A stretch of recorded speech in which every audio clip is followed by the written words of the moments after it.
Right, as far as working through this problem, you can either do trial and error or you can rewrite the middle term.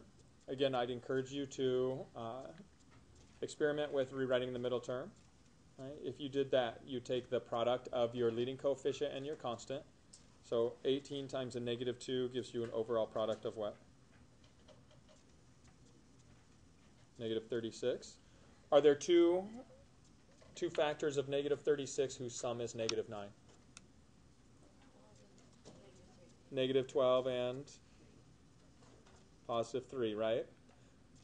Now again, it does not matter which term you put in the left and the right. However, if you have one positive and one negative, I'd suggest you put the negative number on the left so that you don't have to factor out the negative. So if you rewrite the middle term as negative 12x plus 3x, drop your first and last terms down, and then factor by grouping, what common factor can you remove from this first pair?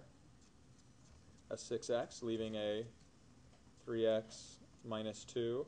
Now, you always have to factor out the sign, so here it's a plus. Are there any common factors between these two terms? There's nothing, right? You do have to account for that, so it's just the plus 1. You factor out the sign of plus 1. This is the one time where you write the plus 1 as a coefficient, and then you're left with a 3x minus 2. And the reason to write it is it fits your pattern of your repeated binomial factor. We can remove that, 3x minus 2. And then when we remove that, the remaining factors of 6x and plus 1 combine to form our other factor. Okay, so this would be the factored form of this. Now again, if you had written this in the form of the plus 3x and the minus 12x in that order, instead it's not going to change the overall solution. You're still going to factor by grouping. This time a 3x can be removed, leaving a 6x plus 1. Now with this negative, you just need to be very careful. You have to take out the negative 2, change the sign of the remaining terms. Here your repeated binomial factor is 6x plus 1, and the remaining terms, 3x and minus 2. Either way, you get the same set of factors. It doesn't matter which method you choose. Okay. Take your A times C, your leading coefficient times your constant. So 12 times 6 is 72. What factors of 72 have a sum of positive 17?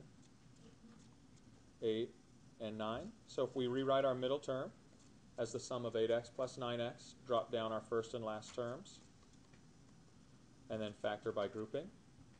So what common factor can you remove from this first pair of terms?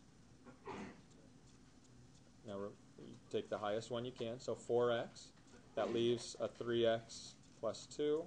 What common factor can you remove from the second pair?